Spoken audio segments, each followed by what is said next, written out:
तो देखो बायोलॉजी का चैप्टर 1 नहीं आएगा आपका बोर्ड एग्जाम में, आईसीएसई बोर्ड एग्जाम में चैप्टर 2 आएगा। चैप्टर 2 का नाम क्या है? Structure of chromosomes, cell cycle and cell division. मतलब इस चैप्टर में हम लोग क्रोमोसोम के बारे में पढ़ने वाले हैं और क्रोमोसोम का क्या रोल है सेल साइकिल में, समझ में आया कि नहीं।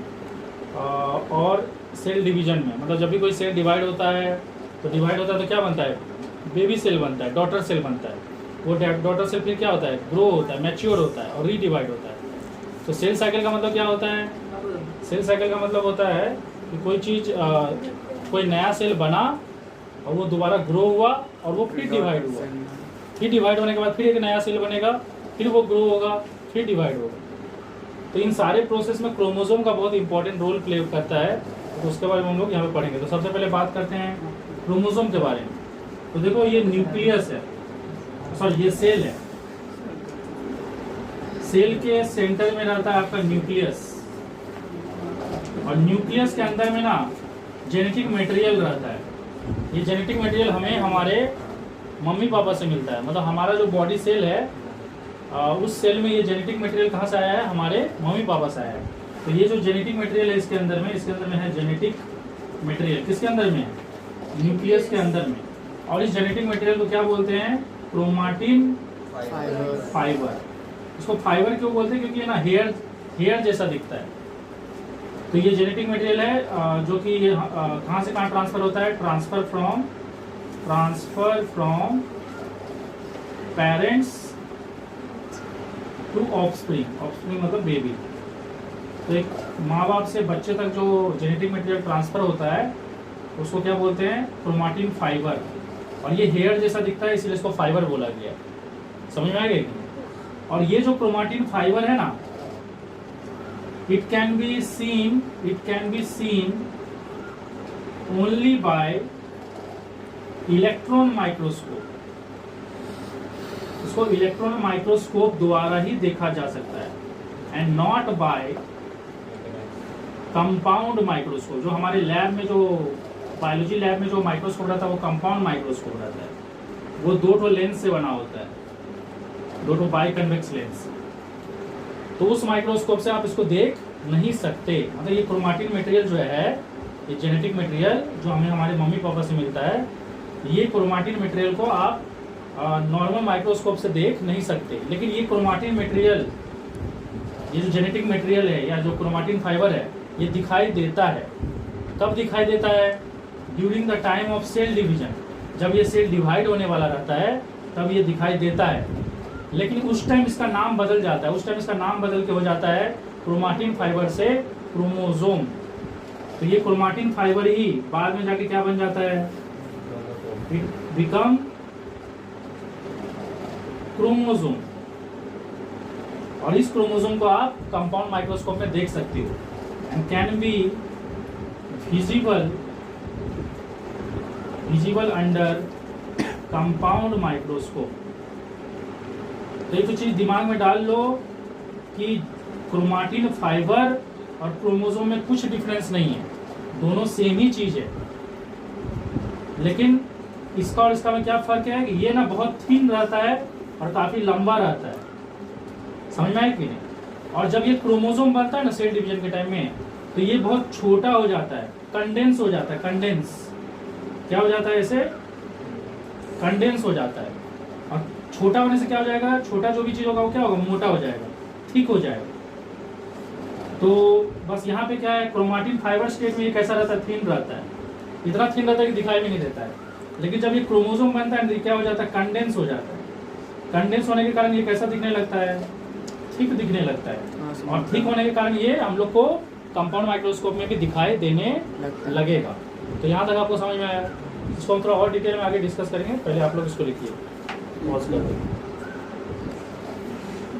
तो देखो क्वेश्चन ये होता है कि जेनेटिक मटेरियल का हम लोग का बॉडी को क्यों जरूरी है।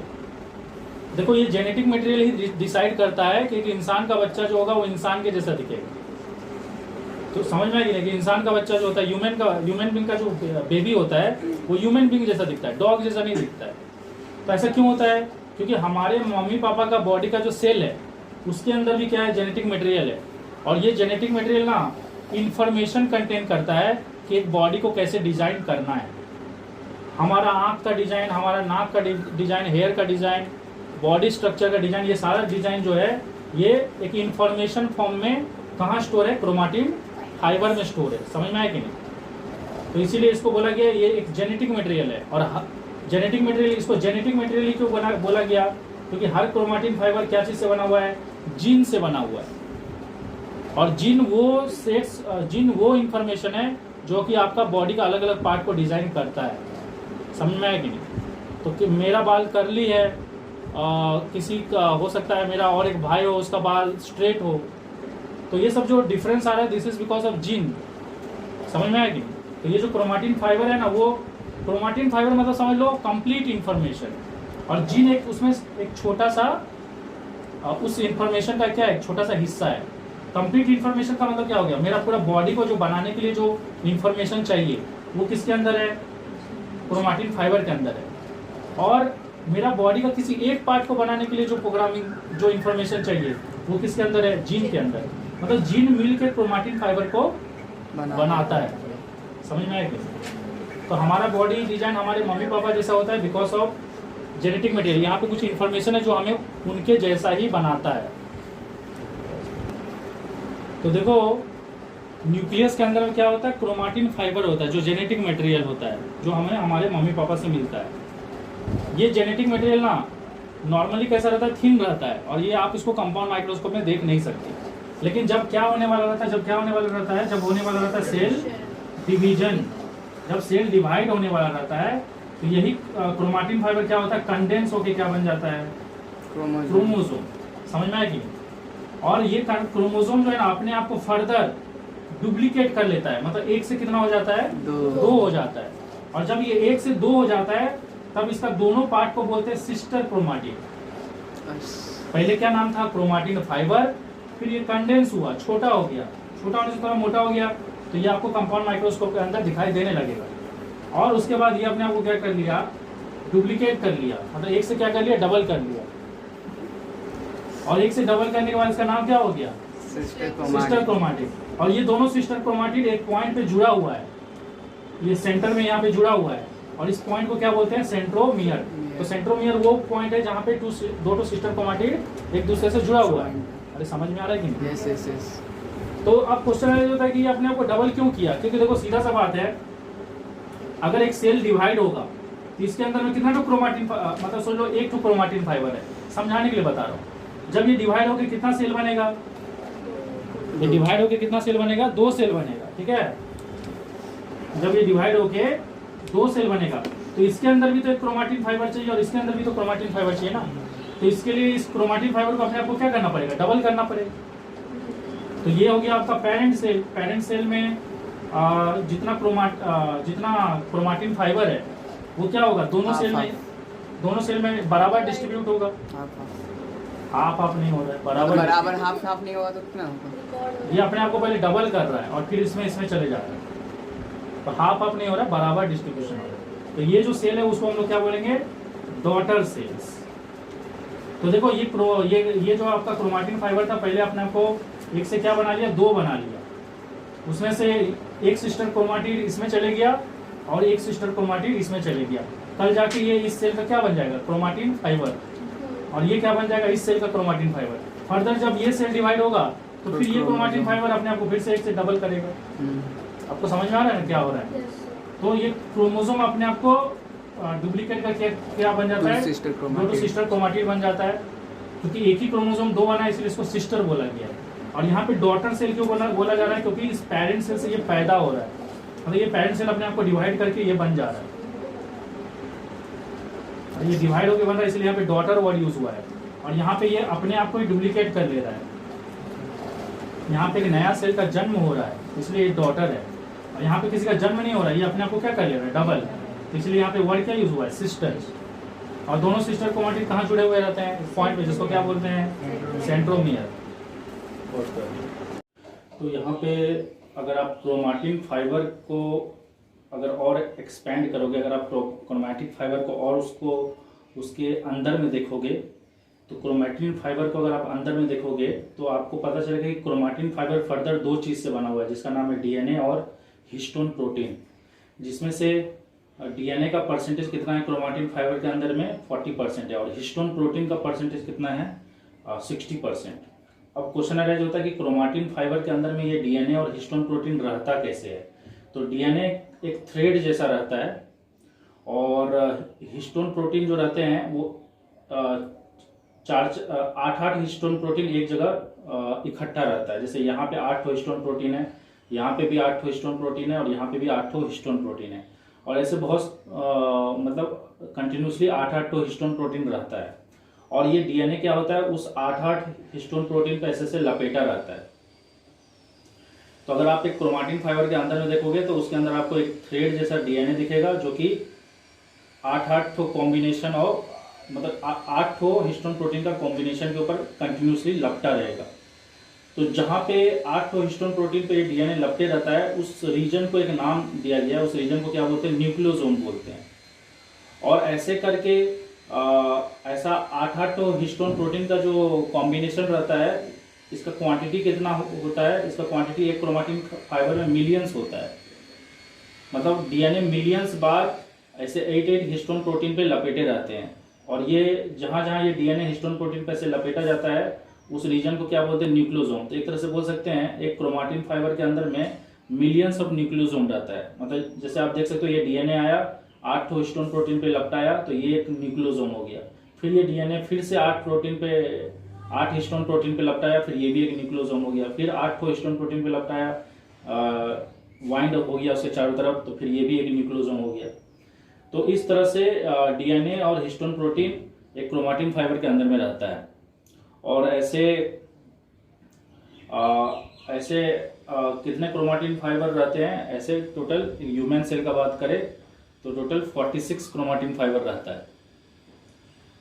ओके, अभी अगर आप फर्दर 46 मतलब 23 पेयर क्रोमैटिन फाइबर रहते हैं, जो कि बिफोर सेल डिवीजन ऐसे दिखते हैं, लेकिन जब सेल डिवीजन होने वाला रहता है तो ये अपने को कंडेंस कर लेता है, और उस टाइम इसका नाम हो जाता है क्रोमोसोम। तो एक तरह से बोल सकते हैं ह्यूमन सेल के अंदर 23 पेयर ऑफ क्रोमोसोम रहता है, जिसको 23 पेयर ऑफ क्रोमोसोम रहता है, जिसको हम लोग बोल सकते हैं कि मतलब ओवरऑल कितना रहता है, 46 क्रोमोसोम रहता है।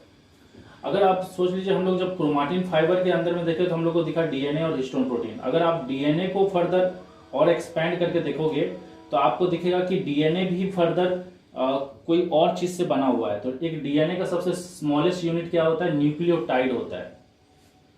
और अगर आप इस न्यूक्लियोटाइड को भी फर्दर और एक्सपैंड करके देखोगे तो न्यूक्लियोटाइड भी फर्दर 3 चीज से बना हुआ है, पेंटोस सुगर, नाइट्रोजनस बेस और फॉस्फेट, जिसको हम यहाँ पे डायग्राम में दिखाए भी हैं। ये जो आपको 5 साइड वाला एक पॉलीगॉन दिख रहा है, वो पेंटोस सुगर है, इधर आपका गोल सा फॉस्फेट है, और इधर जो आपका ये रेक्टेंगुलर शेप दिख रहा है वो नाइट्रोजनस बेस है। तो एक डीएनए को अगर आप एक्सपैंड करोगे तो आपको पता चलेगा कि डीएनए भी एक छोटा चीज से बना है, जिसका नाम है न्यूक्लियोटाइड, और वो न्यूक्लियोटाइड फर्दर ये 3 चीज से बना हुआ है, पेंटोस सुगर, नाइट्रोजनस बेस और फॉस्फेट। अगर हम लोग डीएनए का स्ट्रक्चर का बात करें तो जो डीएनए आपको क्रोमैटिन फाइबर में देखने के टाइम, मतलब क्रोमैटिन फाइबर के अंदर जब आप देख रहे थे, तो जो डीएनए आपको एक सिंगल थ्रेड जैसा दिख रहा था, वो एक्चुअली अगर आप उस डीएनए को और एक्सपैंड करोगे तो वो आपको एक सिंगल थ्रेड जैसा नहीं दिखेगा, बल्कि आपको कुछ ऐसा लगेगा कि जैसे वो 2 थ्रेड से बना हुआ है, और दोनों थ्रेड ना एक दूसरे से ऐसे गूथा हुआ है। जैसे बाल को लड़की लोग अपना बाल को ऐसे गूंथते हैं, वैसे ही ये दोनों थ्रेड एक दूसरे से गूथा हुआ है, और इस थ्रेड को बोलते हैं स्ट्रैंड 1 और स्ट्रैंड 2, और ये दोनों इस तरह से जो गूथा हुआ है, इस स्ट्रक्चर को बोलते हैं डबल हेलिकल स्ट्रक्चर। तो एक डीएनए को अगर आप एक्सपैंड करोगे तो आपको उसका स्ट्रक्चर कैसा दिखेगा, डबल हेलिकल स्ट्रक्चर दिखेगा। अब देखिए, हम लोग जानते हैं कि डीएनए का सबसे छोटा यूनिट होता है न्यूक्लियोटाइड, और न्यूक्लियोटाइड में ये 3 चीज होता है। तो इस चीज को हम समझाने के लिए कि ये डबल हेलिकल स्ट्रक्चर जो है ना, ये डबल हेलिकल स्ट्रक्चर न्यूक्लियोटाइड से ही बना हुआ है, मतलब पेंटोस सुगर, नाइट्रोजनस बेस और फॉस्फेट से ही बना हुआ है। तो देखिए यहाँ पे हम स्ट्रैंड 1 लिखे हैं। स्ट्रैंड 1 मतलब ये देखिए, ये वाला जो ऐसे वायर जैसा दिख रहा है, और ये जो और एक स्ट्रैंड हो गया स्ट्रैंड 2, इसी चीज को हम यहाँ पे भी ड्रॉ किए हैं। लेकिन यहाँ पे जो हम ड्रॉ किए वो किस फॉर्म में ड्रॉ किए, इन फॉर्म ऑफ न्यूक्लियोटाइड। तो जैसे आप देख सकते हो कि ये स्ट्रैंड 1 है तो हम इसको स्ट्रैंड 1 इधर लिखे हैं, और ये स्ट्रैंड 2 है तो उसको स्ट्रैंड 2 इधर लिखे हैं। और डीएनए का सबसे छोटा यूनिट क्या है? न्यूक्लियोटाइड। और न्यूक्लियोटाइड ऐसा दिखता है, पेंटोस शुगर, फॉस्फेट और नाइट्रोजनस बेस। तो आप यहाँ पे देख सकते हो कि ये स्ट्रैंड 1 का पेंटोस शुगर है और ये भी स्ट्रैंड 1 का ही पेंटोस शुगर है, और ये दो पेंटोस शुगर एक दूसरे से किससे जुड़ा हुआ है? फॉस्फेट से जुड़ा हुआ है। और ये स्ट्रैंड 2 का पेंटोस शुगर है जो कि स्ट्रैंड 1 का पेंटोस शुगर से किस चीज से जुड़ा हुआ है? नाइट्रोजनस बेस से जुड़ा हुआ है। तो उसी चीज को यहाँ पे भी आप देख सकते हो कि ये स्ट्रैंड 1 है और स्ट्रैंड 1 का जो स्ट्रैंड 1 जो है वो स्ट्रैंड 2 से नाइट्रोजनस बेस से जुड़ा हुआ है। मतलब आप बोल सकते हो कि यहाँ पे छोटे छोटे न्यूक्लियोटाइड हैं और यहाँ पे भी छोटे छोटे न्यूक्लियोटाइड हैं, और ये सभी न्यूक्लियोटाइड एक दूसरे से किससे जुड़े हुए हैं? मतलब इस स्ट्रैंड का न्यूक्लियोटाइड उस स्ट्रैंड सेकेंड वाला स्ट्रैंड का न्यूक्लियोटाइड से किससे जुड़ा हुआ है? नाइट्रोजनस बेस से जुड़ा हुआ है। और इसी स्ट्रैंड का न्यूक्लियोटाइड से किससे जुड़ा हुआ है? फॉस्फेट से जुड़ा हुआ है। तो उसी चीज को हम यहाँ पे ऐसे शो किए हैं। अब देखिए ये नाइट्रोजनस बेस जो होता है ना, ये 4 प्रकार का होता है, और इसमें से ये नाइट्रोजनस बेस, एक स्ट्रैंड का नाइट्रोजनस बेस दूसरा स्ट्रैंड का नाइट्रोजनस बेस से जुड़ा होता है। अब क्वेश्चन अगर होता है कि स्ट्रैंड 1 का कौन सा नाइट्रोजनस बेस स्ट्रैंड 2 का कौन सा नाइट्रोजनस बेस से जुड़ता है? तो देखिए नाइट्रोजनस बेस 4 प्रकार का है। एक का नाम है एडेनाइन, फिर थाइमाइन, गुआनाइन, साइटोसाइन। तो अगर स्ट्रैंड 1 में एडेनाइन नाम का नाइट्रोजनस बेस है तो वो स्ट्रैंड 2 का थाइमिन नाम का नाइट्रोजनस बेस से जुड़ेगा। कैसे जुड़ेगा? डबल हाइड्रोजन बॉन्ड से जुड़ेगा। उसी तरह से अगर स्ट्रैंड 1 में गुआनाइन नाम का नाइट्रोजनस बेस है तो वो स्ट्रैंड 2 का साइटोसाइन नाम का नाइट्रोजनस बेस से जुड़ेगा। और कैसे जुड़ेगा? ट्रिपल हाइड्रोजन बॉन्ड से जुड़ेगा।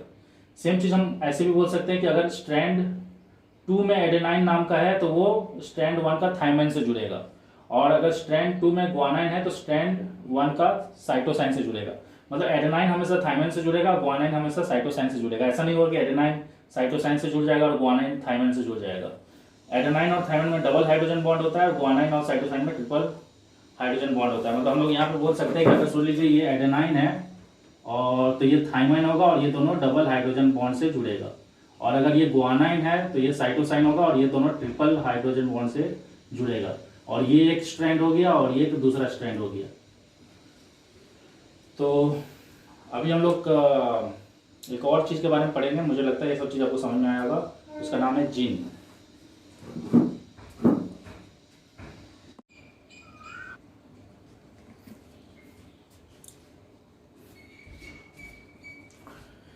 तो अभी हम लोग जीन के बारे में पढ़ेंगे। जीन क्या होता है? तो देखिए हम लोग जानते हैं कि एक डीएनए जो होता है वो डीएनए का सबसे छोटा यूनिट क्या होता है? न्यूक्लियोटाइड होता है। मतलब एक डीएनए बहुत सारे न्यूक्लियोटाइड से बने होते हैं, और ये न्यूक्लियोटाइड का कुछ कुछ कॉम्बिनेशन को क्या बोलते हैं? जीन बोलते हैं। जैसे सोच लीजिए कि न्यूक्लियोटाइड जो है ना वो सोच लीजिए कि इंडिविजुअल कोड है, एक प्रोग्रामिंग है समझ लीजिए। वो प्रोग्राम का काम है हमारे बॉडी को डिजाइन करना। तो न्यूक्लियोटाइड का आप इंडिविजुअल कोड समझ लीजिए, और ये कुछ न्यूक्लियोटाइड मिलके एक इंस्ट्रक्शन बनता है, और वो इंस्ट्रक्शन को क्या बोलते हैं? जीन बोलते हैं। जैसे सोच लीजिए ये 3 न्यूक्लियोटाइड मिलके एक ऐसा इंस्ट्रक्शन बन रहा है जो मेरा नाक को डिजाइन करेगा। उसके बाद जो नेक्स्ट 3 न्यूक्लियोटाइड है वो मिलके एक ऐसा जीन बन रहा है जो कि एक ऐसा इंस्ट्रक्शन है जो मेरा कान को डिजाइन करेगा। तो हर जीन का काम होता है बॉडी का अलग अलग पार्ट को डिजाइन करना, और ये हर जीन क्या होते हैं? कुछ सीक्वेंस ऑफ न्यूक्लियोटाइड से बने होते हैं, और ये सारे जीन एक साथ क्या बन जाते हैं? डीएनए। मतलब आप बोल सकते हो डीएनए का सबसे छोटा यूनिट न्यूक्लियोटाइड है, और ऐसे कुछ न्यूक्लियोटाइड मिलके जीन बनता है, और ऐसे बहुत सारे जीन मिलके क्या बनता है? डीएनए बनता है। मतलब आप बोल सकते हो कि डीएनए का एक छोटा यूनिट क्या है? जीन है, और जीन का एक छोटा यूनिट क्या है? न्यूक्लियोटाइड। मतलब एक ओवरऑल हम ये बोल सकते हैं डीएनए का सबसे छोटा यूनिट न्यूक्लियोटाइड है। मतलब ग्रुप ऑफ न्यूक्लियोटाइड मिलके जीन बन रहा है, और ग्रुप ऑफ जीन मिलके क्या बन रहा है? डीएनए बन रहा है। और ये जीन, इसलिए जीन का डेफिनेशन क्या है? जीन है स्पेसिफिक सीक्वेंस ऑफ न्यूक्लियोटाइड। मतलब कुछ ग्रुप ऑफ न्यूक्लियोटाइड है जिनका काम क्या है कि वो प्रोटीन को ना एनकोड करते हैं। मतलब प्रोटीन को हम जो भी प्रोटीन कंज्यूम करते हैं बाहर से, हम लोग मतलब खाना जब खाते हैं तो हम लोग जो भी प्रोटीन कंज्यूम करते हैं उस प्रोटीन को वो एनकोड करता है। मतलब क्या? जीन ऑर्डर देता है कि तुम अपने आप को इस बॉडी फीचर के फॉर्म में एक्सप्रेस करो। तो वो प्रोटीन मेरे बॉडी में कहीं नाक के फॉर्म में अपीयर होता है, कहीं कान के फॉर्म में अपीयर होता है, कहीं हेयर के फॉर्म में अपीयर होता है। तो जीन का काम यही है कि जीन कुछ स्पेसिफिक सीक्वेंस ऑफ न्यूक्लियोटाइड से बना हुआ है, जिसका काम है प्रोटीन को एनकोड करना, ताकि वो प्रोटीन अपने आप को एक्सप्रेस कर सके एज ए बॉडी फीचर। तो मुझे लगता है आपको समझ में आया होगा कि डीएनए का सबसे छोटा यूनिट न्यूक्लियोटाइड है। न्यूक्लियोटाइड एक कोड हो गया, और ऐसे बहुत सारे कोड मिलकर एक इंस्ट्रक्शन हो गया, और ऐसे बहुत सारे इंस्ट्रक्शन मिलकर क्या हो जाएगा, एक प्रोग्राम हो जाएगा। ये प्रोग्राम किसको बनाएगा, हमारे बॉडी को बनाएगा। तो ये डीएनए जो है ना वो पूरा प्रोग्राम है जो हमारे बॉडी को डिजाइन करेगा, और ये जीन जो है वो इंडिविजुअल इंस्ट्रक्शन है जो कि हमारे बॉडी को कोई स्पेशल पार्ट को बनाएगा। और ये सभी इंस्ट्रक्शन छोटे छोटे कोड से बने हुए हैं, तो पूरा एकदम एक कंप्यूटर प्रोग्राम जैसा है। आजकल क्या बहुत गरीब आदमी है।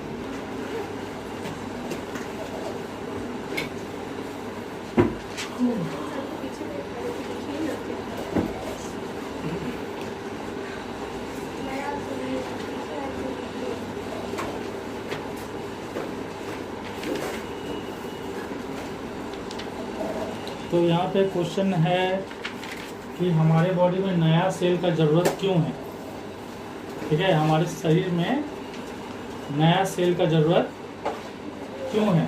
तो देखो, हमारे बॉडी में जो सेल का नीड होता है वो दो पर्पस के लिए होता है। पहला पर्पस है ग्रोथ,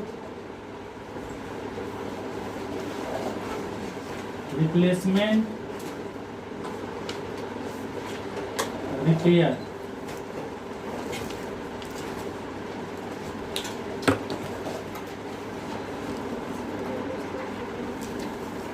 तो पहला पर्पस है ग्रोथ, रिप्लेसमेंट, रिपेयर, और दूसरा पर्पस है रिप्रोडक्शन। तो हमारे बॉडी में नया सेल दो पर्पस के लिए जरूरत है। पहला पर्पस में आता है ये सभी चीज, जैसे हमारा बॉडी का ग्रोथ हो रहा है। जब हम लोग जन्म लेते हैं तब हम लोग एक न्यू बॉर्न बेबी रहते हैं, और ग्रेजुअली हम लोग धीरे धीरे बड़े होने लगते हैं। तो हमारा बॉडी का जो ग्रोथ हो रहा है, ग्रोथ होने के लिए हमारे बॉडी में नया सेल का जरूरत है, क्योंकि नया सेल नहीं आएगा तो बॉडी का साइज कैसे बढ़ेगा। समझ में आएगी नहीं। तो हमारा बॉडी का जो ग्रोथ हो रहा है, जैसे कि बाल कटवाने के बाद नया बाल निकल जाता है, तो बाल का जो ग्रोथ हो रहा है वो नया सेल के कारण हो रहा है। बाल का जो रूट है उसमें नया सेल क्रिएट हो रहा है जो कि बाहर की तरफ निकल रहा है। तो एक तो ग्रोथ के लिए चाहिए, दूसरा चाहिए रिप्लेसमेंट के लिए। हमारे बॉडी से हर वक्त हमारा जो सेल है वो क्या होते रहता है, ओल्ड होके निकलते रहता है। तो उस ओल्ड सेल जो हमारे बॉडी से बाहर निकल जाता है, उसका जगह नया सेल को लेना पड़ेगा। तो दूसरा पर्पस है रिप्लेसमेंट, मतलब सोचो कि जो पुराने सेल डेड हो चुके हैं और बॉडी से बाहर हो चुका है, उसका जगह कौन लेगा, नया सेल। जैसे कि आरबीसी होता है, रेड ब्लड सेल, उसका लाइफ स्पैन होता है 120 दिन। तो 120 दिन बाद उसका जगह कोई नया आरबीसी को लेना पड़ेगा, तो रिप्लेसमेंट के लिए होता है। तीसरा पर्पस होता है रिपेयर। मान लो कि कहीं मेरा एक्सीडेंट हो गया और मेरा यहाँ पे ऐसे करके कट आ गया, तो उस कट को भरने के लिए क्या होना पड़ेगा, वहाँ पे रिपेयरिंग करना पड़ेगा। रिपेयरिंग करने के लिए वहाँ पे नया सेल चाहिए जो कि उस घाव को क्या करेगा, भर देगा। तो ये तीन पर्पस हो गया। एक तो मतलब नया सेल का जरूरत क्यों है हमारे बॉडी में, उसमें ये तीन पर्पस आता है। दूसरा पर्पस है रिप्रोडक्शन। रिप्रोडक्शन में क्या होता है, एक ऑर्गेनिज्म नया ऑर्गेनिज्म को जन्म देता है। तो एक्चुअली क्या होता है, एक ऑर्गेनिज्म के अंदर जो सेल होता है वो सेल अपने आप को डिवाइड करके एक नया ऑर्गेनिज्म को क्रिएट करता है, रिप्रोड्यूस करता है, मतलब दोबारा बनाता है, अपने जैसा ऑर्गेनिज्म को दोबारा बनाता है। तो उसको बनाने के लिए भी क्या चाहिए, नया सेल चाहिए। अब देखो उसके अलावा तो ये तीनों जो प्रक्रिया है ना, ये तीनों प्रक्रिया कहाँ पे होता है, ये होता है हमारे बॉडी सेल में, जिसको हमारा सोमैटिक सेल भी बोलते हैं। बॉडी सेल को क्या बोलते हैं, सोमैटिक सेल। और ये जो प्रक्रिया होता है, मतलब जो इसमें ये जो प्रोसेस है जिसमें नया सेल बनता है, इस प्रोसेस को क्या बोलते हैं, माइटोटिक डिवीजन बोलते हैं। माइटोटिक डिवीजन, ठीक है, या सिंपली बोल सकते हो माइटोसिस। तो ये जो डिवीजन का प्रोसेस है इसको बोलते हैं माइटोसिस डिवीजन। माइटोसिस डिवीजन कब कब होता है, जब कौन सा बॉडी सेल डिवाइड होता है, सॉरी माइटोसिस डिवीजन कौन से सेल में होते हैं, हमारे बॉडी सेल में होते हैं। लेकिन रिप्रोडक्शन जो होता है वो कौन सा सेल में होता है, वो होता है जर्मिनल सेल में। जर्मिनल सेल का मतलब होता है जो सेल नया सेल को क्या कर सकता है, जर्मिनेट, नया सेल को जन्म दे सकता है। समझ में आएगी नहीं? तो जो जर्मिनल सेल होता है वो क्या करता है, नया सेल को जन्म देता है, मतलब नया ऑर्गेनिज्म को जन्म देता है। तो यहाँ पे जो सेल डिवीजन होता है उस सेल डिवीजन को बोलते हैं मियोसिस डिवीजन। तो रिप्रोडक्शन में जो नया सेल बनता है उसमें कौन सा डिवीजन होता है, मियोसिस डिवीजन। और हमारे बॉडी सेल में जो डिवीजन कंटिन्यूसली चल रहा है, क्या पर्पस के लिए, ग्रोथ, रिपेयर और रिप्लेसमेंट के लिए, उस डिवीजन को क्या बोलते हैं, माइटोसिस डिवीजन। ये आपको समझ में आ रहा है? तो अभी मैं आपको माइटोसिस डिवीजन और मियोसिस डिवीजन में क्या डिफरेंस है वो आपको मैं बताऊंगा।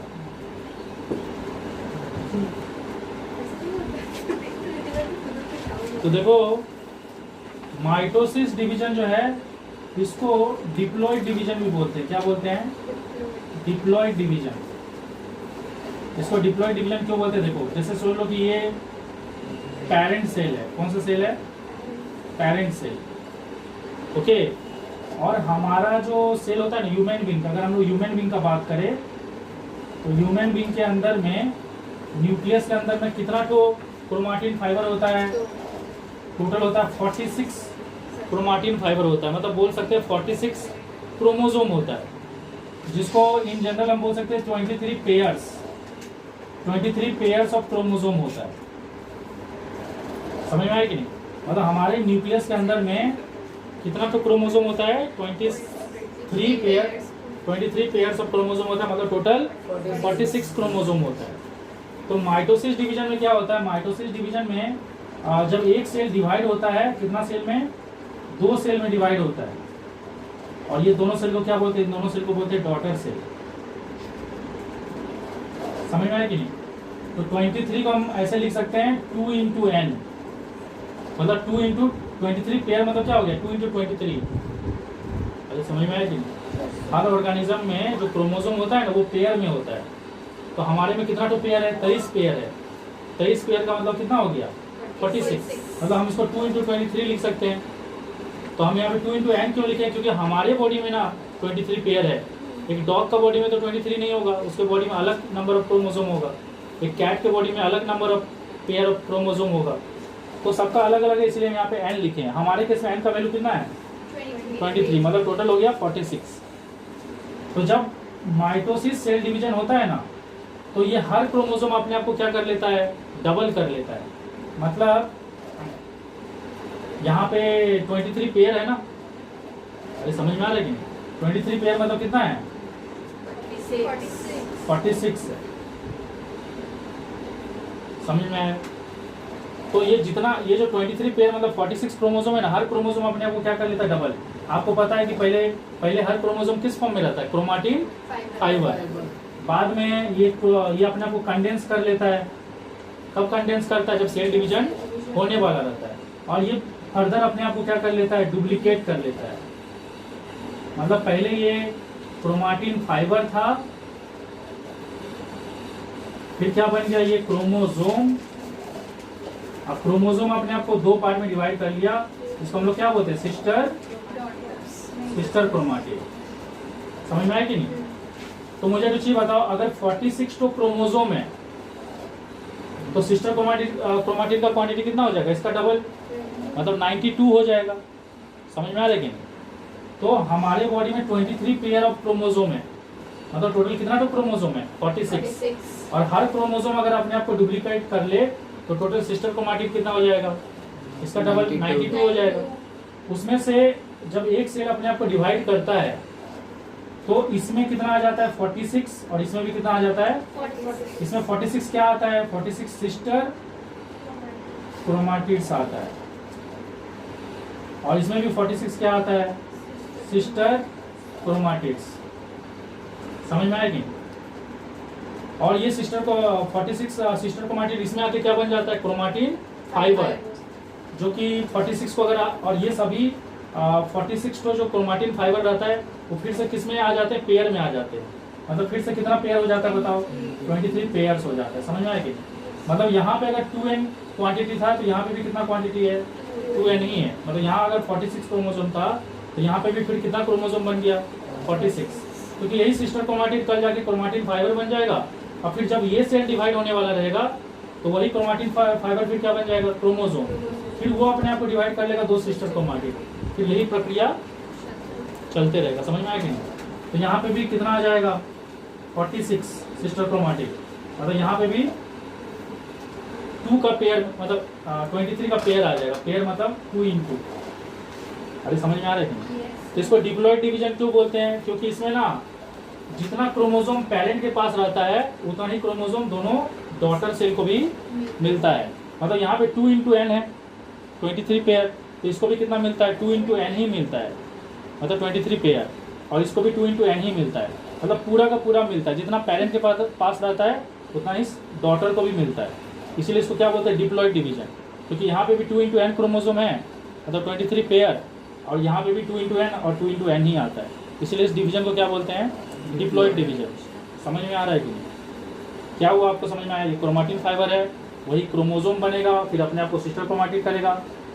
तो और इसमें से 46 इसमें आ जाएगा, 46 इसमें आ जाएगा, क्योंकि टोटल क्रोमोसोम 46 है। तो सीधा सा बात है, ये अगर डबल होगा तो 92 हो जाएगा, इसमें से 46 इसमें 46, और ये सभी फिर पेयर में आके क्या बन जाएंगे, 23 पेयर 23 पेयर। अरे ये चीज़ समझ में आ रही है। Yes sir. तो ये माइटोसिस डिवीजन क्या चीज़ के लिए होता है, ये हमारे बॉडी सेल में होता है। और ये क्या पर्पस के लिए होता है mitosis division, repair, growth, replacement, और एक पर्पस के लिए भी होता है, याद रखना, और एक पर्पस के लिए होता है जिसका नाम है एसेक्सुअल रिप्रोडक्शन। तो जब भी कोई ऑर्गेनिज्म एसेक्सुअल रिप्रोडक्शन करता है, एसेक्सुअल रिप्रोडक्शन का मतलब क्या होता है, जहाँ पे एक ही पेरेंट इन्वॉल्व होगा, मतलब एक ही पेरेंट अपने आप को क्या कर लेगा, डिवाइड करके 2 डॉटर सेल बन जाएगा, डॉटर सेल्स बन जाएगा। समझ में आया कि नहीं। तो एसेक्सुअल रिप्रोडक्शन में भी माइटोसिस होता है। तो अभी मैं आपको किसके बारे में बताने वाला हूँ, इसके बाद मियोसिस के बारे में। मियोसिस जो होता है वो एक तरह का सेक्सुअल रिप्रोडक्शन में होता है, जहाँ पे कितना पेरेंट्स इन्वॉल्व होता है, 2 पेरेंट इन्वॉल्व होता है, ठीक है। तो उसमें कैसा सेल डिवीजन होता है उसको हम समझाने जा रहे हैं। तो देखो मियोसिस जो होता है ना, मियोसिस को हैप्लॉइड डिवीजन बोला जाता है, हैप्लॉइड डिवीजन। इसको हैप्लॉइड डिवीजन क्यों बोला जाता है। और मियोसिस जो होता है ये कम्प्लीटली किस में होता है, ये होता है जर्मिनल सेल में। अब मियोसिस का पर्पस क्या है, मियोसिस का पर्पस है क्या प्रोड्यूस करना, गैमेट प्रोड्यूस करना। तो सोच लो ये एक पेरेंट सेल है, ठीक है। तो पेरेंट सेल में क्या होता है, हम लोग को पता है कि हर सेल में अगर हम लोग अपना ह्यूमन बींग का बात करें तो ह्यूमन बींग में एक सेल के न्यूक्लियस के अंदर में कितना क्रोमोसोम है, 46, मतलब टोटल 23 पेयर्स है, मतलब 2 × n है, मतलब 2 × 23 है। अरे समझ में आ रहा है, यहाँ पे 2n क्यों लिखा गया है, n का मतलब 23 और 2 × 23 करोगे तो 46। तो जब भी एक जर्मिनल सेल वो सेल होता है जो कि गैमेट्स को प्रोड्यूस करता है। तो पहला स्टेप में क्या होता है, पहले वो जो भी जर्मिनल सेल है, चाहे वो मेल रिप्रोडक्टिव पार्ट का जर्मिनल सेल हो, चाहे वो फीमेल रिप्रोडक्टिव पार्ट का जर्मिनल सेल हो, सबसे पहले क्या होता है, वो अपने आप को रिडक्शन डिवीजन करता है। रिडक्शन डिवीजन में पहले क्या होता है, ये सेल अपने आप को 2 सेल में डिवाइड करता है। और यहाँ पे टोटल कितना क्रोमोसोम है, 46। तो इसमें क्या होता है, इसमें 23 क्रोमोसोम आता है, और इसमें भी कितना क्रोमोसोम आता है, 23। मतलब यहाँ पे 2 × n है ना, मतलब 23 पेयर, तो उसमें से 23 इसमें आएगा और 23 इसमें। मतलब यहाँ पे ये लोग अपने आप को डबल नहीं किया है, मतलब यहाँ पे टोटल जो 46 क्रोमोसोम है ना, उसमें से 23 इसमें आ गया और 23 उसमें चले गया। लेकिन इससे पहले वाला में क्या हुआ था, इससे पहले वाला में हर क्रोमोसोम अपने आप को 2 सिस्टर क्रोमाटिड बना लिया था, जिसके कारण 46 92 बन गया था, और 46 इसमें आया और 46 इसमें आया। लेकिन यहाँ ऐसा नहीं हुआ, यहाँ 46 में से ही 23 यहाँ आया और 23 यहाँ आया।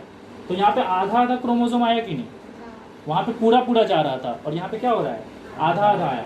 इसीलिए इसको हैप्लॉइड बोलते हैं। हैप्लॉइड मतलब आधा हो गया, और उसको डिप्लॉइड बोल रहे थे क्योंकि पूरा पूरा जा रहा था, 2 × n ही जा रहा था। और यहाँ पे क्या जा रहा है, nn, मतलब 23 पेयर है, तो उसमें से 23 इसमें 23 इसमें।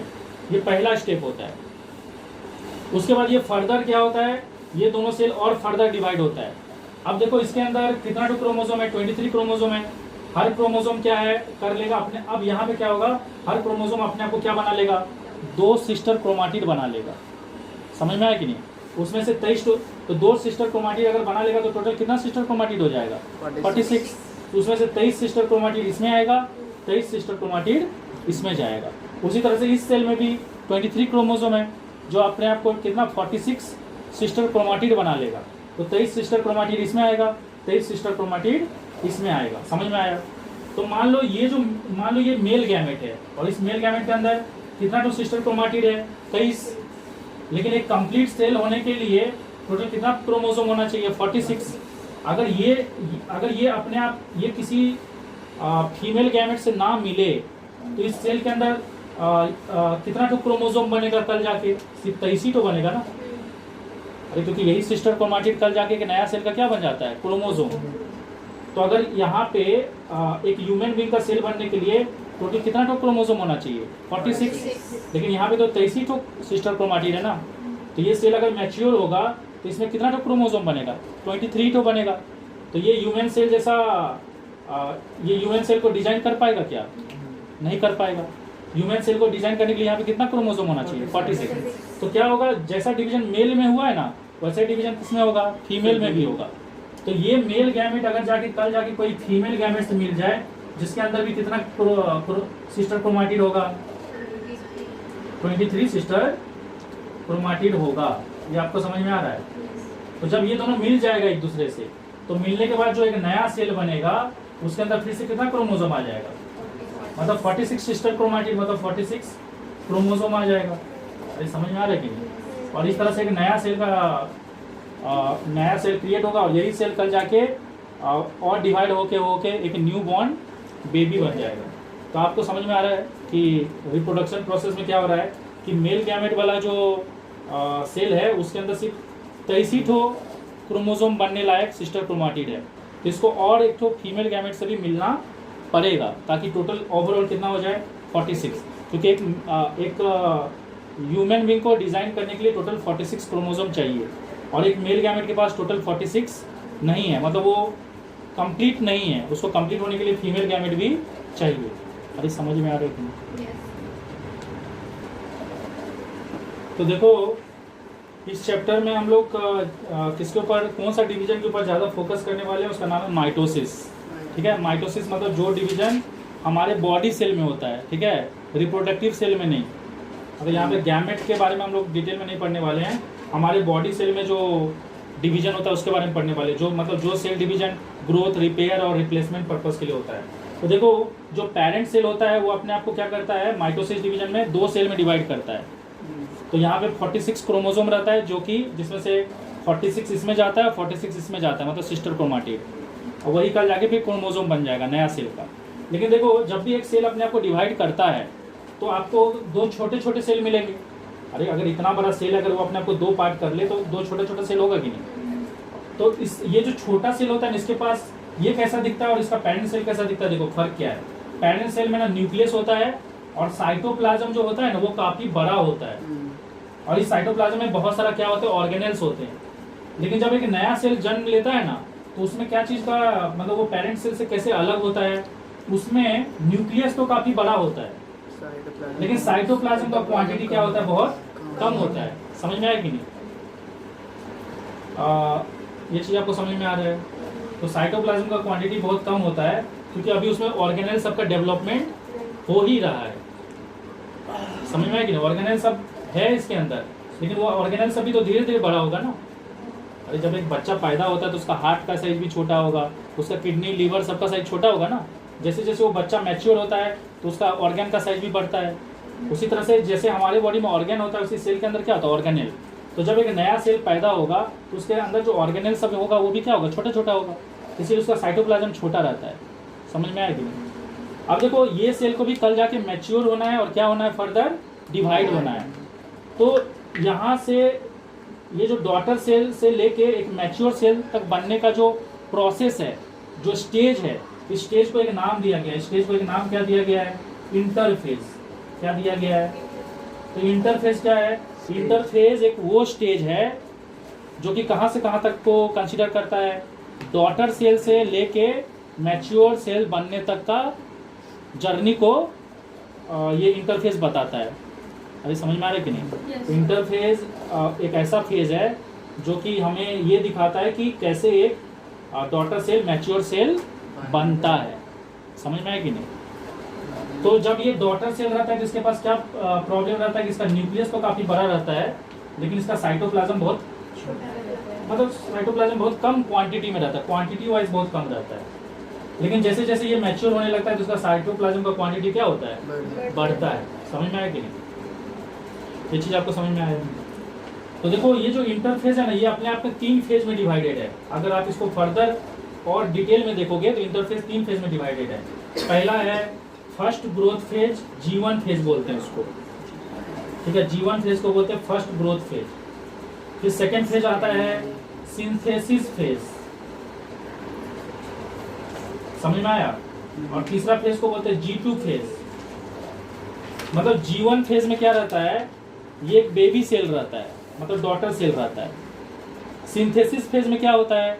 इसके अंदर जितना भी ऑर्गेनेल सब है ना, या जितना भी क्रोमोसोम सब है, वो अपने आप को डबल कर लेता है। क्यों डबल कर लेता है बताओ? देखो सीधा सा बात है, कल जाके जब ये मैच्योर हो जाएगा और ये अपने आप को डिवाइड करेगा तो इसके पास जो जो चीज़ रहेगा वो इसको और इसको भी देगा ना, बराबर बराबर।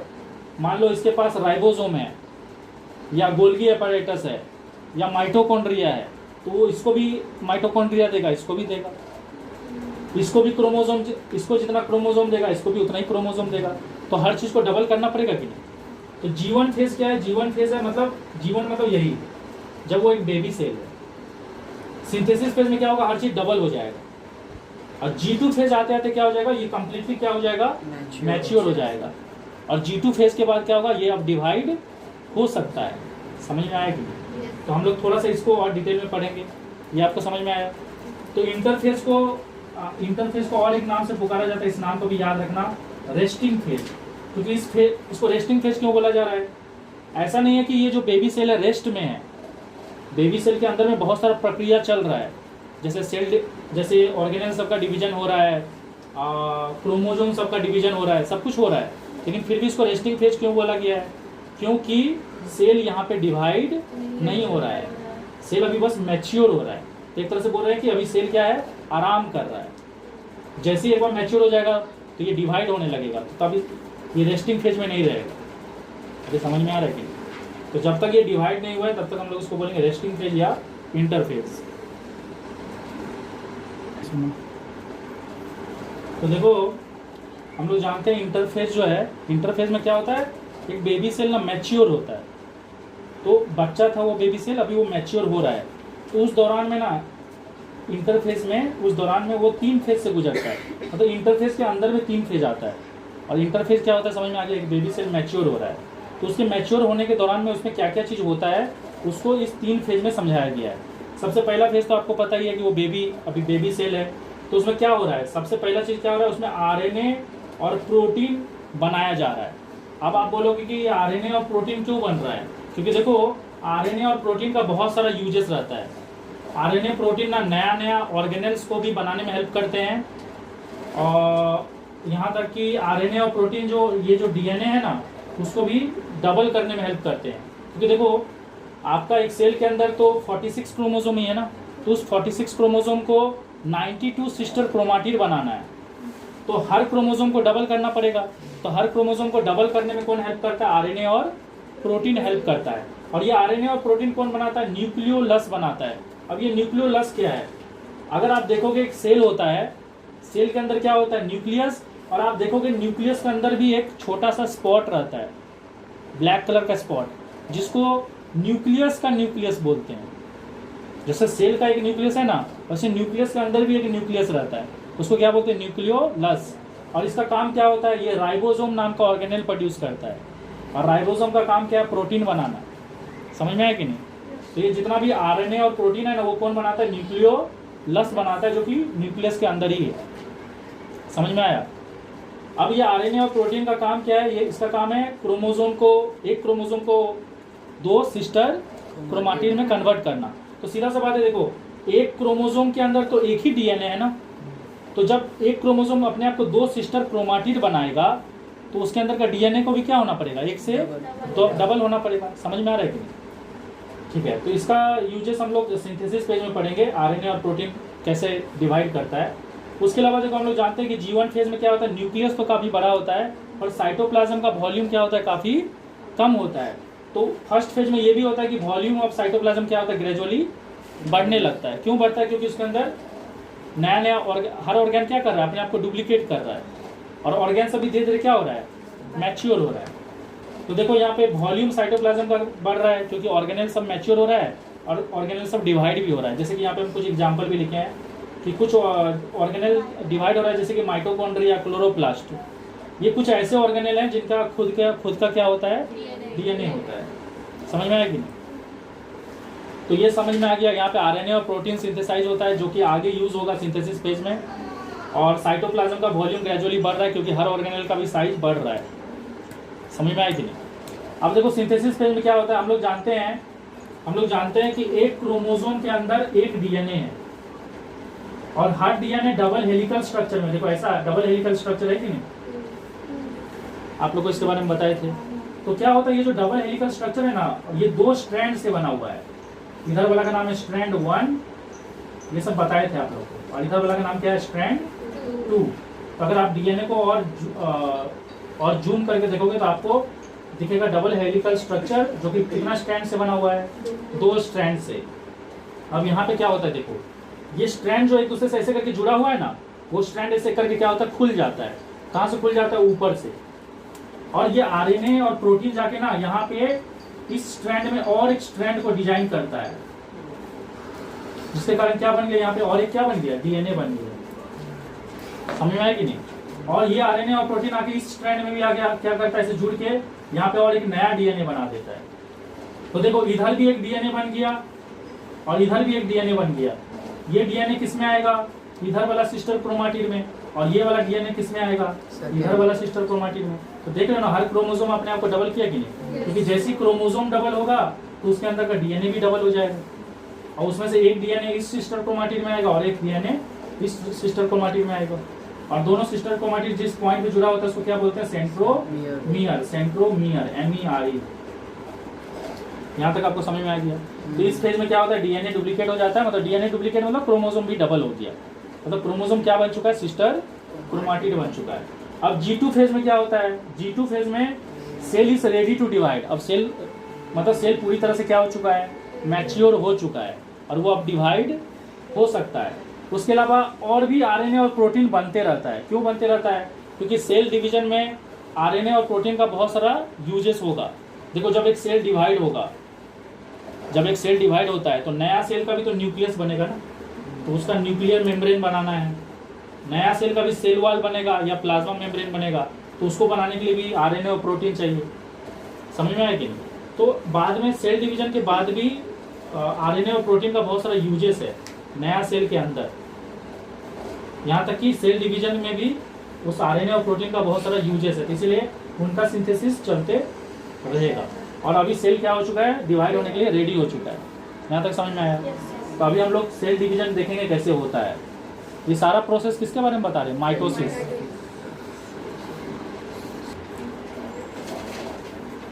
तो देखो हम लोग इंटरफेस पढ़ चुके हैं। इंटरफेस में क्या होता है, एक बेबी सेल रहता है जो मैच्योर होके एक पैरेंट सेल बन जाता है ताकि वो फर्दर अपने आप को क्या कर सके, डिवाइड कर सके।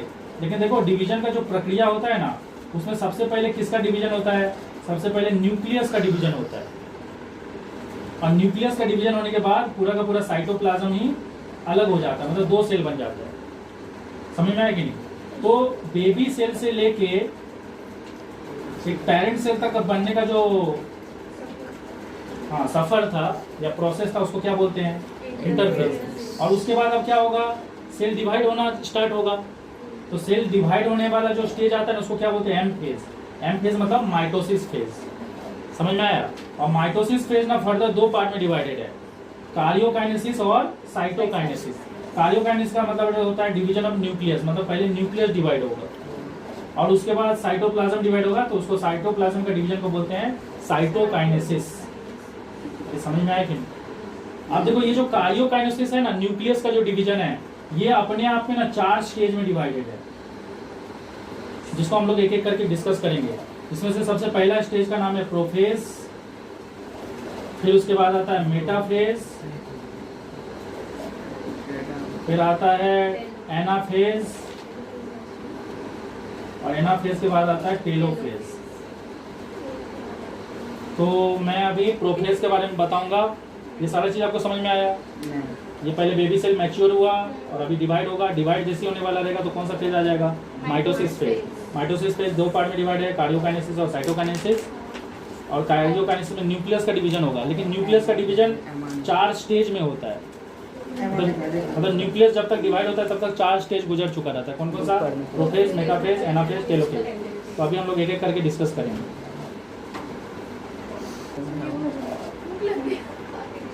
अच्छा ठीक है, मेरी बात सुनो। हम लोग जानते हैं कि जब एक सेल मैच्योर हो जाता है तो वो कौन सा फेज में रहता है? इंटरफेज। इंटरफेज का G2 फेज में रहता है।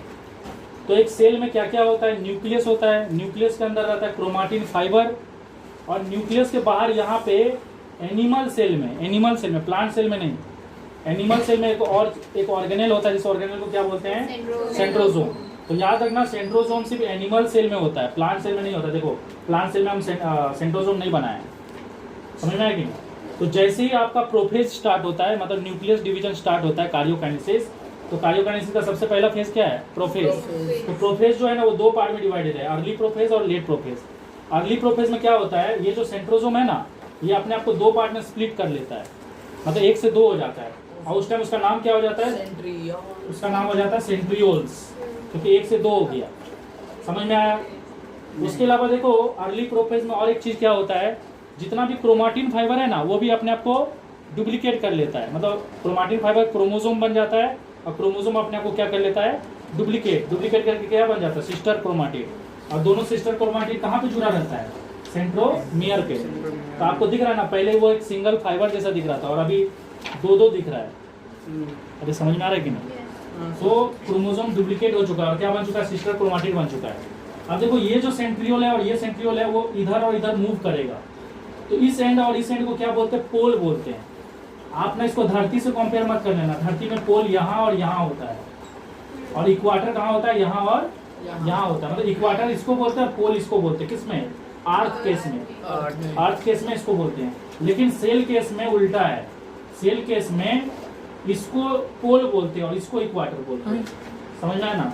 ये चीज दिमाग में ठीक से रखना, ये गड़बड़ मत कर दे। तो ये क्या हो रहा है? ये सेंट्रियोल इधर जाएगा और ये सेंट्रियोल इधर जाएगा, मतलब ये दोनों कहाँ जाएगा? ऑपोजिट पोल में जाएगा। सेल केस में इसको पोल बोलते हैं और इसको इक्वाटर बोलते हैं। आगे देखना मैं इक्वाटर भी बोलूंगा, तो समझ में आ रहा है? देखो ये दोनों ऑपोजिट पोल में पहुंच चुका है कि नहीं? जैसे ही ये दोनों सेंट्रियोल ऑपोजिट पोल में पहुंचता है तो कौन सा प्रोफेज आ जाता है? Late prophase. और जब तक नहीं पहुंचा था तब तक अर्ली प्रोफेज था। और जैसे ही ये दोनों यहाँ पहुंच जाता है ना सेंट्रियोल, तो यहाँ जो आपका न्यूक्लियर मेम्ब्रेन है ना वो डिसअपियर हो जाता है। न्यूक्लियर मेम्ब्रेन क्या हो जाता है? डिसअपियर। तो इसमें क्या होता है? Nuclear membrane disappear. अरे समझ में आ रहा है कि नहीं? Yes sir. आप देख रहे होंगे कि पहले न्यूक्लियर मेम्ब्रेन अच्छा से दिख रहा था, अभी धुंधला हो गया है। और ये दोनों सेंट्रियोल का काम क्या है? ये दोनों ना एक तरह का तार जैसा फाइबर, एक तरह का फाइबर प्रोड्यूस करता है, बाल जैसा। उसको क्या बोलते हैं? Spindle fibre. समझ में आया?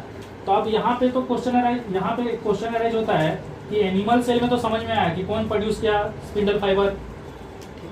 कौन प्रोड्यूस किया? सेंट्रियोल। पर प्लांट सेल में ये स्पिंडल फाइबर कौन प्रोड्यूस किया? तो प्लांट सेल में क्योंकि यहाँ पे सेंट्रियोल नहीं है, तो यहाँ पे ये स्पिंडल फाइबर कौन प्रोड्यूस करता है? माइक्रोट्यूब्यूल्स। और ये माइक्रोट्यूब्यूल्स कहाँ रहता है? साइटोप्लाज्म में रहता है। क्योंकि हम लोग जानते हैं न्यूक्लियस के चारों तरफ क्या है? साइटोप्लाज्म। और ये चीज आपको समझ में आ रही थी? Yes sir. अब देखो ये जो स्पिंडल फाइबर बना है ना, इसका काम क्या पता है? ये ना इसके बाद वाला फेज में आप देखोगे, ये यहाँ पे जो सेंट्रोमियर है ना, जहाँ पे ये दोनों सिस्टर क्रोमाटिड जुड़ा हुआ है, ये एक इधर का स्पिंडल फाइबर इधर से जुड़ जाएगा और इधर का स्पिंडल फाइबर इधर से जुड़ जाएगा। मतलब किसमें? ये वाला स्पिंडल फाइबर इस सिस्टर क्रोमाटिड में जुड़ जाएगा और ये स्पिंडल फाइबर इस सिस्टर क्रोमाटिड में जुड़ जाएगा। किस पॉइंट पे? सेंट्रोमियर पे। और फिर उनको क्या करेगा? एक दूसरे से इधर, एक तो इधर खींचेगा एक तो उधर, ताकि ये दोनों सिस्टर क्रोमाटिड अलग अलग हो जाए। ये इसके बाद वाला फेज में होगा, तो इसको हम लोग आगे डिस्कस करेंगे, ठीक है?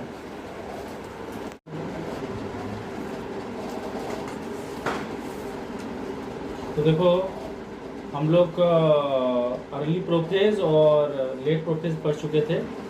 अर्ली प्रोफेज में आपका जो सेंट्रियोल था वो स्प्लिट हो गया था, और लेट प्रोफेज में क्या हुआ था, वो सेंट्रियोल ऑपोजिट पोल पे पहुंच चुका था, इस एंड में और इस एंड में, और वो क्या प्रोड्यूस किया था, स्पिंडल फाइबर। अभी मेटाफेज में क्या होता है, ये जितने भी स्पिंडल फाइबर है ना जो सेंट्रियोल के द्वारा प्रोड्यूस हुआ है, ये सभी ना क्रोमोजोम से जाके जुड़ जाता है। कहाँ जाके जुड़ता है, उसका सेंट्रोमियर में। और इधर का जो स्पिंडल फाइबर है और उधर का जो स्पिंडल फाइबर है ना, वो दोनों ही क्या करता है, इसको खींचता है। तो देखो जब दोनों तरफ से इक्वल फोर्स से खींचेगा तो सारा क्रोमोसोम किधर अलाइन होगा, ऐसे अलाइन होगा कि नहीं, मिडिल में अलाइन हो जाएगा। तो आप लोग याद रखना, मैं आप लोगों को बताया था कि इस प्लेन को क्या बोलते हैं, पोल बोलते हैं, और इस प्लेन को क्या बोलते हैं, इक्वाटर। तो सारे के सारे क्रोमोसोम कहाँ पे अरेंज हो गए, इक्वाटर के। इसलिए लिखा है कि each chromosome attach to the spindle fibre, सारे क्रोमोसोम स्पिंडल फाइबर से जुड़ गए सेंट्रोमियर पे। और सारे क्रोमोसोम क्या हो गया, अरेंज हो गया कहाँ पे, इक्वाटर पे। क्यों अरेंज हुआ, क्योंकि इधर से जितना फोर्स से खींचा जा रहा है इधर से भी उतना ही फोर्स है, तो सीधा सी बात है वही अलाइन होगा। सेम चीज प्लांट सेल में भी हो रहा है। और आपको हम ये बताए थे कि इसमें जो स्पिंडल फाइबर प्रोड्यूस होता है वो माइक्रोट्यूब्यूल्स प्रोड्यूस करता है, और इसमें सेंट्रियोल प्रोड्यूस करता है। अब देखो उसके बाद आता है अर्ली एनाफेज। अर्ली एनाफेज में क्या होता है, ये जो स्पिंडल फाइबर है वो कंटिन्यूसली क्या कर रहा है, ये दोनों सिस्टर, एक क्रोमोसोम में 2 सिस्टर क्रोमाटिड है, ये दोनों सिस्टर क्रोमाटिड को क्या कर रहा है, खींच रहा है ऑपोजिट पोल की तरफ। तो यहाँ पे क्या हो रहा है, ये दोनों सिस्टर क्रोमाटिड एक दूसरे से डिटैच हो जाते हैं, और स्पिंडल फाइबर इसको किधर खींचने लगता है, ऑपोजिट पोल की तरफ। तो आप देख सकते हो कि इस क्रोमोसोम का इस क्रोमोसोम का इस क्रोमोसोम का जो इधर वाला सिस्टर क्रोमाटिड है वो इस पोल की तरफ खिंचा रहा है, और उसका उधर वाला जो सिस्टर क्रोमाटिड है वो उस पोल की तरफ खिंचा रहा है। समझ में आ रहा है कि नहीं? हाँ। तो वही चीज देखो, सेंट्रोमियर क्या होता है, यहाँ पे स्प्लिट हो जाता है और दोनों सिस्टर क्रोमाटिड ऑपोजिट पोल की तरफ खिंचाने लगते हैं। समझ में आया कि नहीं? तो ये हो गया आपका अर्ली एनाफेज। अभी मैं इसके बाद अब लेट एनाफेज का ड्राइंग बता रहा हूँ।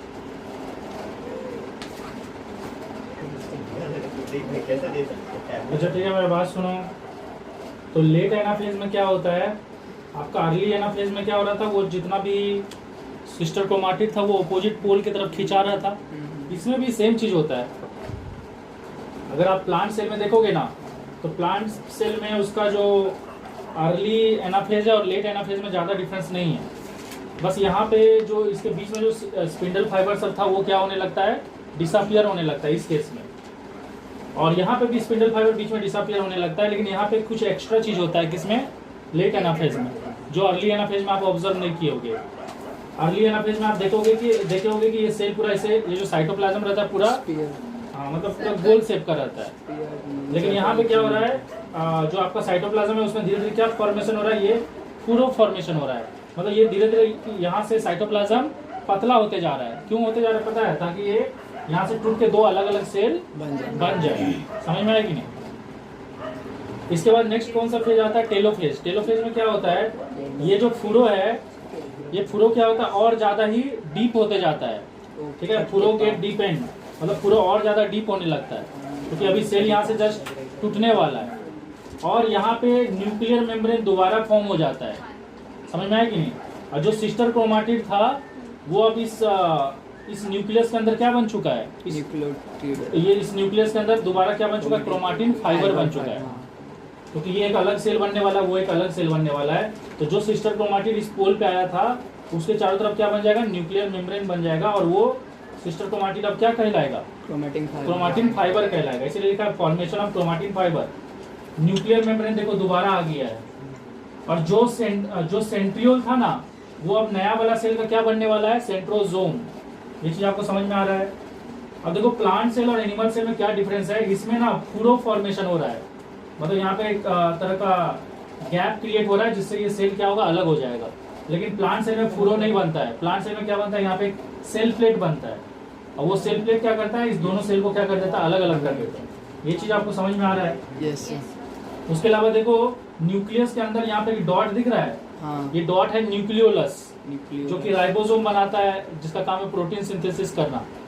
तो ये न्यूक्लियोलस ना, जो आपका अर्ली प्रोफेज था उसी टाइम डिसअपियर हो गया था। समझ में आया कि नहीं? तो अर्ली प्रोफेज के टाइम में ही डिसअपियर हो गया था, जो कि दोबारा क्या होता है, रीअपियर हो जाता है। क्योंकि ये अब नया सेल में फिर से वही प्रोटीन सब बनाएगा ताकि आगे सेल डिवीजन में हेल्प कर सके। अरे ये चीज़ समझ में आ रही है। और अभी फाइनल स्टेप होगा टेलोफेज के बाद। फाइनल स्टेप क्या होगा, मतलब आपका कार्योकाइनेसिस जो है ना, आपका कार्योकाइनेसिस का मतलब क्या होता है, न्यूक्लियस का डिवीजन जो ऑलरेडी हो चुका है। अब लास्ट स्टेप बचा हुआ क्या है, साइटोप्लाज्म का डिवीजन, जिसको हम लोग क्या बोलेंगे, साइटोकाइनेसिस। इसके बाद एक लास्ट डायग्राम। तो देखो फाइनली क्या हो गया, कार्योकाइनेसिस तो खत्म हो गया था आपका टेलोफेज पे ही। लास्ट स्टेप क्या हुआ, साइटोकाइनेसिस।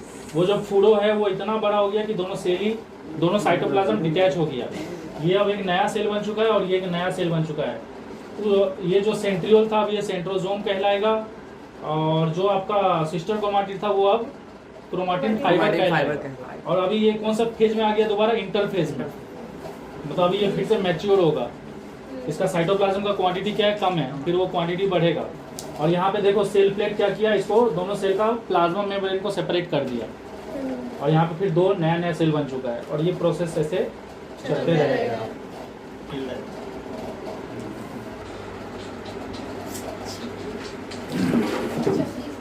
अच्छा ठीक है, मैं बात सुनो। हम लोग जानते हैं जब मियोसिस होता है तो मियोसिस में सबसे पहला स्टेप होता है रिडक्शन डिवीजन। रिडक्शन डिवीजन मतलब अगर पेरेंट सेल में 23 पेयर ऑफ क्रोमोसोम है तो उसका जो पहला डिवीजन होता है उसमें जो दो सेल बनते हैं उसमें आधा क्रोमोसोम इसमें जाता है और आधा क्रोमोसोम इसमें जाता है। 23 पेयर ऑफ क्रोमोसोम का मतलब हो गया कितना, 46 क्रोमोसोम। 46 में 23 इसमें आया और 23 इसमें आया, मतलब इसमें 2 × n था, मतलब 2 × 23, तो उसमें से 23 इसमें आया, 23 इसमें आया, मतलब n क्रोमोसोम इसमें आया 2n में से, और n क्रोमोसोम इसमें आया। ये चीज़ आपको समझ में आया। अब देखो क्वेश्चन अराइज होता है कि हमारे बॉडी में नहीं, हर एनिमल्स का बॉडी में या हर प्लांट के बॉडी में हमेशा क्रोमोसोम पेयर में क्यों रहता है। क्योंकि देखो हम लोग का जो जन्म हुआ है ना वो सेक्सुअल रिप्रोडक्शन से हुआ है, मतलब हमारे जन्म में 2 पेरेंट्स इन्वॉल्व है। तो हम लोग को आधा क्रोमोसोम पैटर्नल पेरेंट से मिलता है, मतलब फादर से मिलता है, और आधा क्रोमोसोम मैटरनल पेरेंट से मिलता है, मतलब मदर से मिलता है। इसीलिए हमारे बॉडी में हमेशा क्रोमोसोम क्या रहता है, पेयर्स में रहता है। समझ में आया कि नहीं। तो इसीलिए हम ये बोल सकते हैं कि अगर ये क्रोमोसोम फादर से आया है तो ये क्रोमोसोम किससे आया है, मदर से। मतलब 23 फादर से आया है, 23 मदर से, मतलब टोटल कितना हो गया, 46, मतलब 23 पेयर हो गया। ये चीज आपको समझ में आया। तो जब भी मियोसिस होता है, मियोसिस में क्या होता है, गैमेट का फॉर्मेशन। तो मियोसिस होने के दौरान में ये दोनों क्रोमोसोम ना अलग अलग सेल में डिस्ट्रीब्यूट होते हैं। फादर वाला क्रोमोसोम एक सेल में जाता है और मदर वाला क्रोमोसोम एक सेल में जाता है। तो कभी कभी क्या होता है, ये कभी कभी का बात है, सम टाइम क्या होता है जब ये क्रोमोसोम मतलब मेल पेरेंट वाला क्रोमोसोम इस गैमेट में जा रहा है और फीमेल पेरेंट वाला क्रोमोसोम इस गैमेट में जा रहा है, मतलब इस सेल में जा रहा है। तो कभी कभी क्या होता है ना, इनके बीच में ना जेनेटिक मटेरियल एक्सचेंज हो जाता है। मतलब इसका जो सिस्टर क्रोमाटिड है ना वो इसका सिस्टर क्रोमाटिड के साथ कभी कभी क्या हो जाता है, ओवरलैप हो जाता है। और जैसे ही ओवरलैप होता है तो यहाँ पे ना इसका जेनेटिक मटेरियल इस क्रोमोसोम का सिस्टर क्रोमाटिड में आ जाता है और इसका जेनेटिक मटेरियल इस सिस्टर क्रोमाटिड में आ जाता है। समझ में आया कि नहीं। जैसे सोच लो कि फादर का हेयर कर्ली है और यहाँ पे कुछ ऐसे जीन है, यहाँ पे वो जीन है, मतलब इस क्रोमोसोम में वो जीन है जो कि कर्ली हेयर को रिप्रेजेंट करता है। और ये वाला जो मदर का जो क्रोमोसोम है उसमें स्ट्रेट हेयर का है। समझ में आया कि नहीं। तो अगर यहाँ पे क्या होगा, इसका जीन जो कि स्ट्रेट हेयर के लिए रिस्पॉन्सिबल है वो इस क्रोमोसोम में आ जाए और इसका जो कर्ली हेयर के लिए रिस्पॉन्सिबल है वो उस क्रोमोसोम में चले जाए।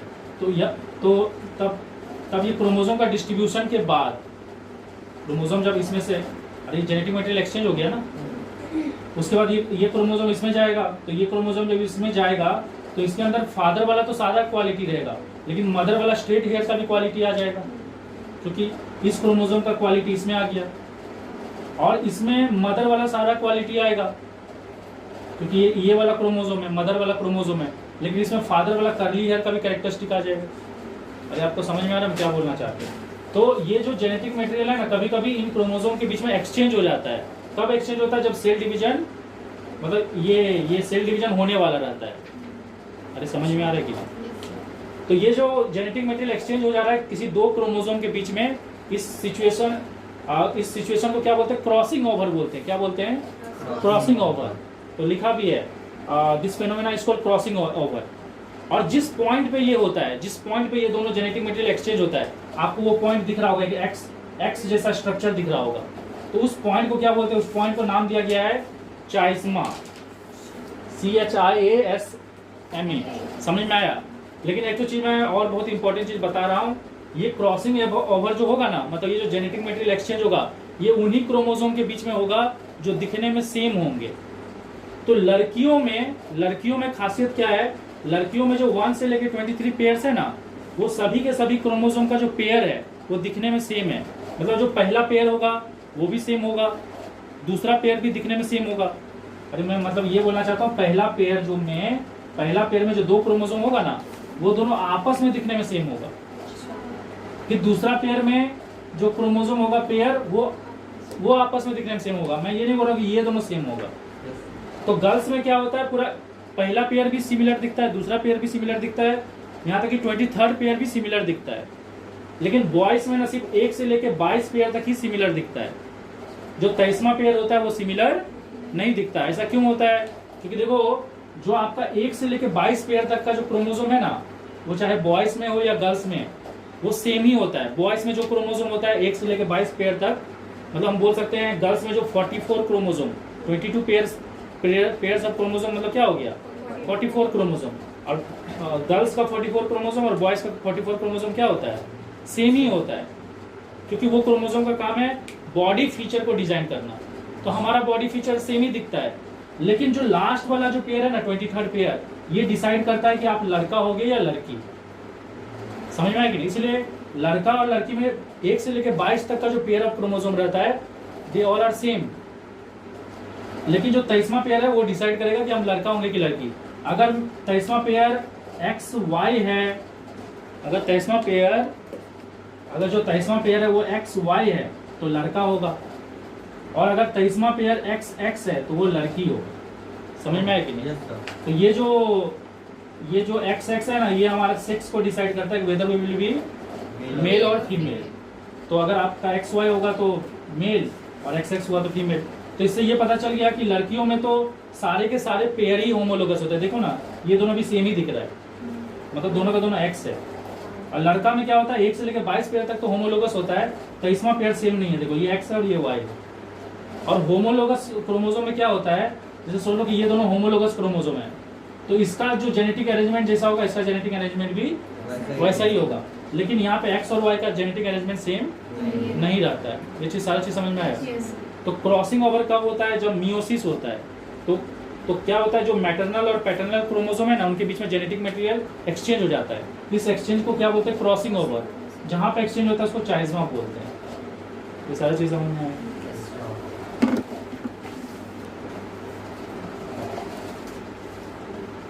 तो देखो, ये जो जेनेटिक मटेरियल कभी कभी एक्सचेंज हो जाता है ना, इसी कारण से क्या होता है, जो नया स्पेसिस जन्म लेता है, मतलब जो नया ऑर्गेनिज्म जन्म लेता है, जो नया ऑफस्प्रिंग जन्म लेता है, वो कभी कभी अपने मम्मी पापा से अलग दिखता है। जैसे सोच लो कि एक ब्लैक डॉग है, कंप्लीटली ब्लैक डॉग, समझ में आया, और एक कंप्लीटली वाइट डॉग है, और उसका कॉम्बिनेशन से ना एक बच्चा पैदा हुआ जो कि ब्लैक एंड वाइट है। समझ में आया कि नहीं? अब क्या होगा कि अगर सोच लो यहाँ पे एक क्रोमोसोम ब्लैक डॉग को रिप्रेजेंट कर रहा है, और एक क्रोमोसोम, मतलब जो ये ब्लैक एंड व्हाइट डॉग है, उसमें एक क्रोमोसोम किसको रिप्रेजेंट कर रहा है? ब्लैक डॉग को। और एक क्रोमोसोम किसको रिप्रेजेंट कर रहा है? व्हाइट डॉग को। अब कभी क्या होता है इनके बीच में, क्योंकि जेनेटिक मटेरियल एक्सचेंज हो जाता है, तो इससे जो नया डॉग पैदा होगा वो ऐसा हो सकता है कि उसका बॉडी ब्लैक हो और उसमें व्हाइट स्पॉट हो। क्योंकि देखो, ये वाला क्रोमोसोम जिसमें जाएगा, ये ब्लैक को रिप्रेजेंट करता है ना, तो वो तो कम्प्लीटली ब्लैक डॉग पैदा होगा, लेकिन उसमें कुछ व्हाइट वाला भी क्वालिटी आ गया, तो अब उसमें व्हाइट स्पॉट हो जाएगा। तो इससे क्या होता है ना, वेरिएशन आता है ऑर्गेनिज्म में। मतलब हम अपने मम्मी पापा से थोड़े से क्या हो जाते हैं, अलग हो जाते हैं। बहुत हद तक सेम रहते हैं, लेकिन थोड़ा बहुत हम लोग में अलग कैरेक्टरिस्टिक भी दिखने लगता है। वो किसके कारण होता है? क्रॉसिंग ओवर के कारण।